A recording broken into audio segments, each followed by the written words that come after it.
Are you a business owner or entrepreneur who's had great success in the business world, and now you want to launch a speaking career to share your message with the world? If that's you, then listen up. 25-year speaking industry veteran Brett Ridgway has released his latest special report, 3 key things entrepreneurs must master to build a profitable speaking business. To pick up your copy, go to brettridgway.com/freebie. Welcome to the Spotlight on Speaking show with Brett Ridgway, where you'll learn the keys to building a profitable speaking business from speaking industry pros. Each week, we interview a great guest who will share his or her speaking journey, identify what their keys to success have been, and highlight some critical mistakes they've made along the way that you'll want to avoid. Be sure to visit our website at spotlightonspeaking.com. And while you're there, subscribe to us via your favorite network. Now, sit back, tune in, and get ready to meet this week's guest. Hello again, everyone, and welcome to another episode of the Spotlight on Speaking show. I am Brett Ridgway, and I'm so excited that you joined us this week. My guest this week is Katrina Sawa, and she's an award-winning international speaker and business coach known as the Jumpstart Your Biz Coach because she literally kicks her clients and their businesses into high gear and fast. She's the creator of the Jumpstart Your Marketing and Sales System, the Jumpstart Your Biz in 90 Days System, Jumpstart Yourself as a Speaker System, and a 12-time international best-selling author with 20 books, including Jumpstart Your New Business Now and Love Yourself Successful. She's been featured on the Oprah and Friends XMR Radio Network, ABC, the CW, in the Los Angeles Tribune, plus hundreds of podcasts. Katrina built the foundation for a highly successful coaching business 20 years ago on nothing but networking and follow-up. She loves to inspire and educate other entrepreneurs how to create a strategy to develop, market, and monetize a consistent money-making business doing what you love. In 2018, Katrina founded Jumpstart Publishing to save money on publishing her own books and now helps 10 to 40 authors every year become bestsellers by being in various anthologies, including her own Jumpstart Your Fill-in-the-Blank series. She's also the founder of the International Speaker Network, a networking group for speakers of all kinds to come find opportunities to learn and how to monetize their speaking. Katrina lives in Northern California with her husband, Jason, and stepdaughter, Riley, where she enjoys glamping, entertaining, cooking, wine tasting, and hosting her live events all year long to help others jumpstart their business, marketing, life, and more. Well, that's all a mouthful. Welcome to the Spotlight on Speaking show, Katrina. Yeah, I do a lot. I know. I sound exhausted already. So I gotta know, do you do the glamping and the entertaining and the cooking and the wine tasting all at the same time? Yes, sometimes we do. Yeah, we had a trailer. We bought a trailer over COVID because we couldn't go on vacation, right? So we're like, well, dang it, we're gonna get a trailer and we can go wherever the heck we want, and you can't stop us. So have you ever hosted a glamping experience event or a glamping? No, I have not done that. Although I have a realtor / stager client who wanted to do that at one point, and I was hoping she would because she's really good. Now, Katrina and I actually go back probably, 15 years or so. We were side-by-side exhibitors at some of the Glazer Kennedy events years ago. And then we basically reconnected about 6 months ago, and I was honored to be a sponsor and speaker on her International Speaker Conference back in late August, I think it was. But, I'm getting old. Time flies by, and I don't remember if that's exactly when it was. But so, Katrina, you've been at this a long time. You said 20 years in the intro or whatever. So what prompted you to get into the coaching business in the first place? Well, I used to be, I've been in sales and marketing positions all my career in previous jobs. And one of my last jobs was advertising rep for the local newspaper here in Sacramento. That was 22 years ago when people were still reading the newspaper and people were still advertising in the newspaper.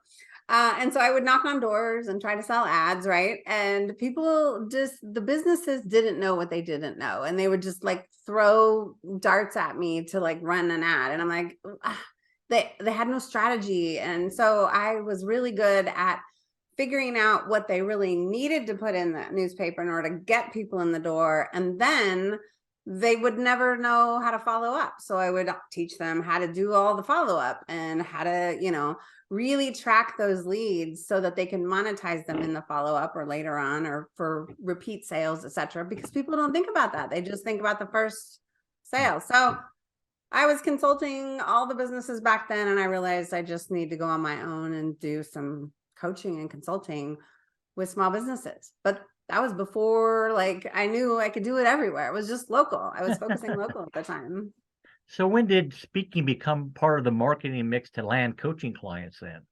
With a formal presentation, probably, I know I did a couple in my jobs when I had some jobs like with the chamber. I might get up and speak for 5 or 10 minutes or something like that.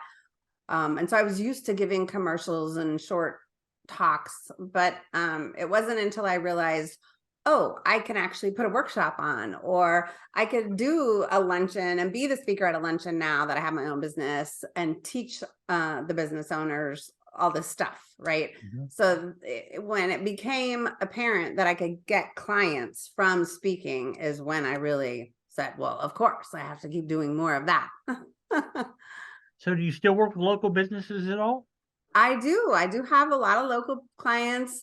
I don't necessarily do all the networking like I used to. I was at 14 networking events locally a month. Now I might do one. Now I mostly meet with people over Zoom, like most people, I think. And but I do travel to events and conferences around the country now that we're, back in person to somewhat. I'm looking forward to a lot more in-person type of events again, but so I like to say, Katrina, there are 3 types of speakers in my mind. One is the keynote speaker that everybody's familiar with, paid a fee to go talk to an association or corporation. Secondly is your platform seller, making a pitch from the stage. And the third is the business owner who's just using speaking as a business building tool. They're not necessarily selling directly from the stage, but they obviously hope that they will get clients out of getting up in front of people. So which of those 3 worlds have you played in? I've played in all of them. I've only gotten paid to speak a couple times, but that's just because the entrepreneur world, there's not a lot of paid speaking opportunities, which is fine. I'm happy to speak for free. And then, I'm really good at the follow-up and I'm really good at, making people want what I've got, basically, and wanting a next step. And that's what you have to do, whether you're going to sell something or offer something for free. You got to make people want what you've got. So obviously the follow-up is very critical and it's been very important to your success as a speaker. So if you had to throw a number out there, Katrina, when you speak at an engagement and you're selling from the platform, how many of those sales are happening immediately versus landing them later on because of that follow-up system that you have put into place? Well, I'll admit, there's some really good people who sell from stage and they get huge rushes to the back of the room, right? I haven't had a lot of opportunity to do that. I've had some opportunity. I don't get as many rushes as other people, probably because I teach too much, right? And instead of giving the what and the why, I give a little bit of more of the how, and people are full and whatever. So even though I've done tons of training on speak to sell strategies, for some reason, they just don't rush to the back of the room. So I really, because hey, you got to play to your strengths. I'm really good in the follow-up. A lot of people aren't. The people that are really good from selling from stage usually don't catch a lot of sales in the follow-up because they just take whatever they get and they go off to the next thing, right? So I'll take some stuff that I get there, but usually the bigger dollars is definitely in the follow-up. So what are some of your tips or tricks to the follow-up process that an aspiring speaker should think about putting into their marketing mix? Well, the first thing is you have to do more than just email. You cannot rely on email only. And I can't even believe so many people still rely on email only. They might get a phone number, but they don't usually call the phone number. They might assume it's a cell phone when they're not all cell phones. I don't give out my cell phone number. Why would I do that? I don't want a bunch of people texting me no. So I give out a landline. And if they're going to try to text me, they're not going to get very anywhere, right? So I think direct mail. You got to do some direct mail. You also need to take that list of people and go find them on social media and message them there and connect with them there. That's a next level follow-up strategy that most people don't take the time to do. They put them on an email list, they send an email follow-ups. It could be they could send 7, 8, 10 emails, but you're only capturing them one way. You've got to be in their inbox, their mailbox, their face, their other inbox, their other, their cell phone, their this. You got to be in multiple places. And direct mail, if you have the right address, it's guaranteed to be opened. Guaranteed. You can't guarantee any other form of marketing than direct mail, as long as you have the right address, of course. So I'm looking for a recommendation here. So obviously you have to have a fairly sophisticated back-end system to do follow-up the way that you do it. So what would you recommend speakers check out in terms of follow-up systems or tools or whatever that would help them along the way? Honestly, there aren't a lot that do auto direct mail. So you have to have a team. You have to have a person, a physical person with physical stuff. So I always buy, I have lots of cards that I buy from Amazon or wherever. I keep them in my drawer here, and I'll send stuff out. But I also have stuff that I purchase and then give to an assistant. Did I send you something? Are you looking for something? Yeah, you sent me something. I was looking for something. You sent me sometime. Yeah. But I have some cards that I created. It probably looks like this. Yeah, I have one of those here somewhere. Yes. And so I created this, and it has pre-written stuff with some web pages in there, the next steps, one for the prospect, but also one for a potential joint venture partner. So I don't assume the mistake people make is they assume everybody's a prospect. Well, I don't assume everybody's a prospect that, comes into my world. A lot of people are good joint venture partners or collaborative partners. And so I have options for both. So people don't feel like they're, there's no place for them. And then you can have somebody else sign and ship these off, so you don't have to do it all yourself. With the follow-up, most of the follow-up can be done by somebody else, honestly. If you want to do your own one-on-one calls, you should. I don't necessarily do one-on-one calls anymore, although I did a long time ago. But now I do more of a voice broadcast system that I have to say if there's 50 people I just added, then I'll send the voice to that list of 50 people if I have their phone numbers or however many I have.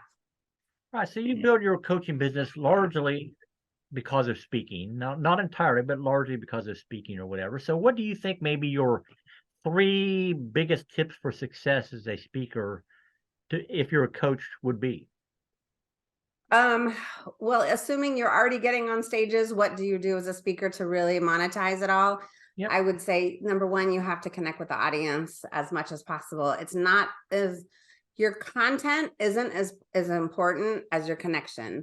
I think you have to connect first, then you have to have compelling content. I think you have to be entertaining these days because there's too many things that people can look at. Especially if it's online, they could be doing multitasking all over their computer. They could be on their cell phone and not show their video. They could be doing so many different things. So you have to capture their attention, connect, and entertain more than ever. So you need to be an entertaining speaker presenter. So learn things like how to add humor to your presentation. Learn how to have better presentation style and inflection in your voice. I see too many speakers that are like this, and they're minute, and like, oh my God, we're asleep. So those are, I think, I don't know if that's 3, but that's the most important. And then the call to action. So like when you're preparing your talk, it's the intro and the close, because you should already know the content in the middle, or at least what you want to share. And depending on how much time you have, you might have 5 minutes in the middle, you might have 25, you might have 75 minutes in the middle. So you know how to expand and contract your content, hopefully. But I would really focus on the intro, grabbing attention, connecting, making sure you share a little bit about yourself, stories, of course, and then the call to action. What do you want them to do to raise their hand to do the next step, right? So You have to have those things dialed in. And for the longest time, I never focused on the close. I was good in the beginning. I was good at the content, but I'd always run out of time to do the close and the offer because I wanted to give more. Let me just share this one more tip. Oh, let me just share this one more strategy. Or let me just go deep on this thing. And then they'd get all this great information and I wouldn't get any clients because I didn't make time for that call to action. You can't do that. So you touched on a couple things, but what are your biggest keys to connecting better with your audience then? So depends if it's an all-day event or something and you're in person, you want to be there early, you want to mingle and meet as many people as possible, because then you've got people in the audience you can point out and call out, right? Hey, when I was talking to Margie earlier, she said da da da da da. So that's a connection.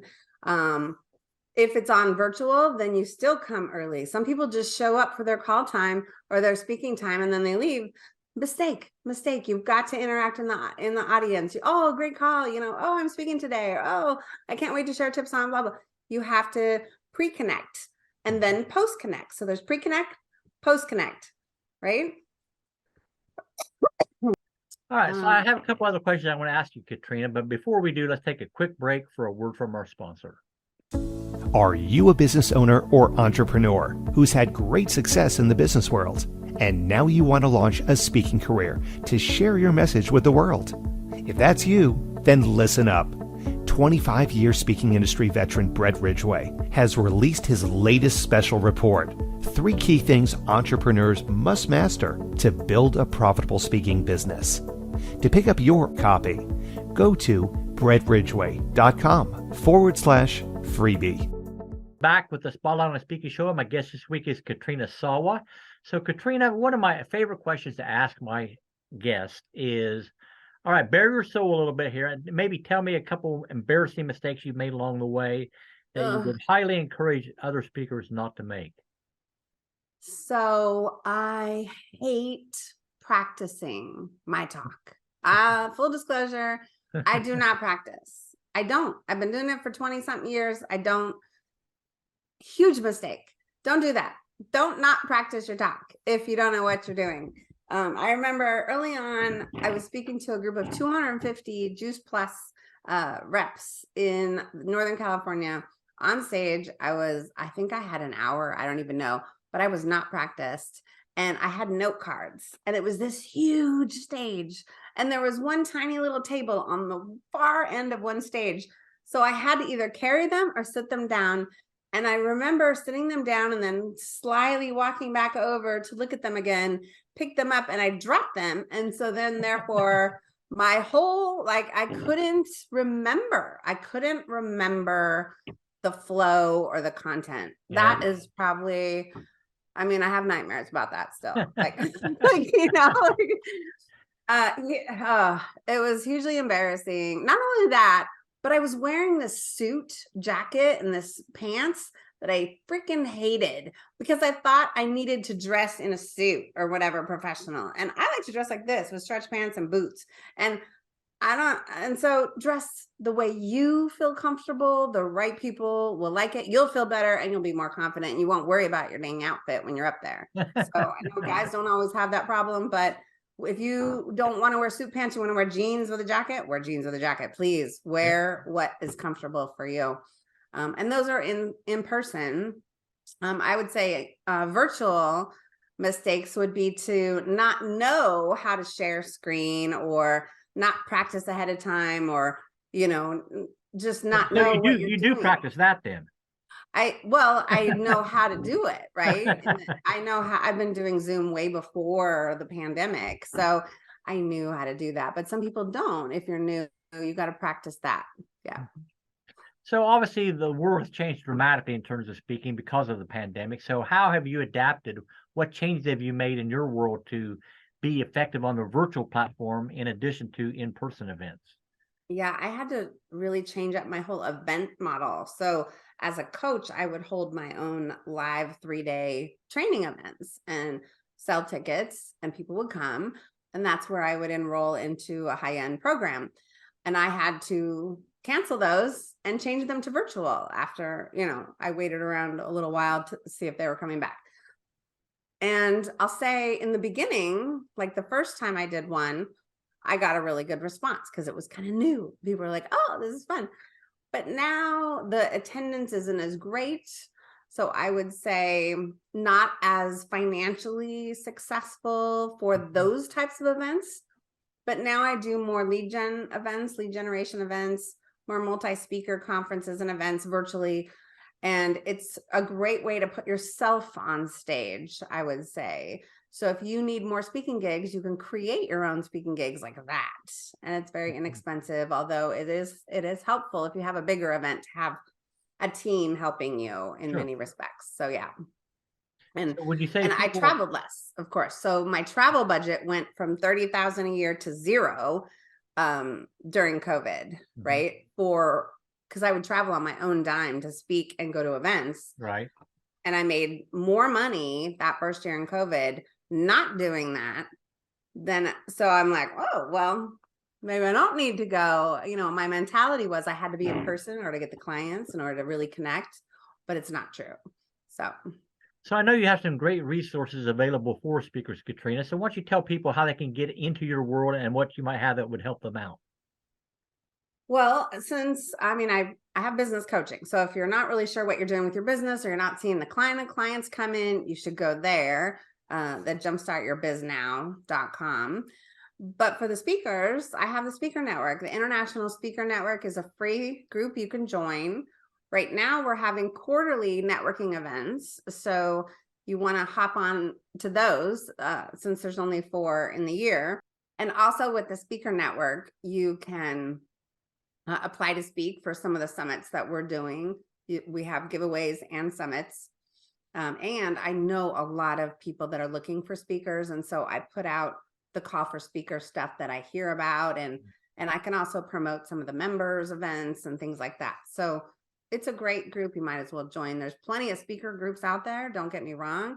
I'm in probably 6 different ones. Yeah. So you want to be in multiple speaker groups, in my mind, for various different reasons. So what time frame is that next quarterly networking event of yours in? They're usually at 3 Pacific. And so you just have to look to the website for the dates. And that website would be? Well, they're various throughout the year. I don't have them handy, but if you go to what would the domain be that they would go to find out? Oh, ispeakernetwork.com. Sorry. All right. No the letter I, like international, speakernetwork.com is the website, and you can download a free speaker training there. You can apply to come and talk with me in a speaker business planning if you want to. You can sign up for free. You can listen to any of the last 5 years of webinar trainings that we've had. We had 2 a month, which you did one, right? And we had lots of different speakers come in and train on different topics. So you can go there and listen to those trainings. And you can also get to the meetup, and we have a Facebook group, lots of different places to connect and get resources. Well, Katrina is a consummate pro in this industry, so I would recommend highly that you do check out her iSpeaker network and see what all she has to offer there, because she's been at it a lot longer than most, and she's been highly successful at it. So any final words of wisdom, Katrina, for our listeners before we wrap up today's episode? I would say that you want to get started speaking before you think you're ready. Just start speaking, start a Q&A call, do a webinar, get on podcasts and just start answering questions and being of service, and the right talk and offers will come to you if they haven't yet. But you have to just get started. It's never going to be perfect. So no, it never will be. So, but you got to get out there and do it. So, all right. That will wrap it up for this episode of the Spotlight on Speaking Show. My sincere thanks to my guest, Katrina Sawa, for joining me today. And as always, if you haven't been over to spotlightonspeaking.com yet, get over there and register so you can be notified of upcoming episodes. And as always, I wish you the greatest of success in all that you do. And may 2023 be your greatest year yet. Take care, everybody. Bye-bye. This has been the Spotlight on Speaking Show with Brett Ridgway. Be sure to join us every week as we interview speaking industry pros and have them share their best tips for building a profitable speaking business. Until next week, thank you for tuning in And remember to visit our website at spotlightonspeaking.com so you can enjoy even more great episodes like this one. While you're here, be sure to subscribe via your favorite network. We look forward to seeing you next time on the Spotlight on Speaking show. Until then, our sincere best wishes to you for the greatest of success as you work to build your own profitable speaking business.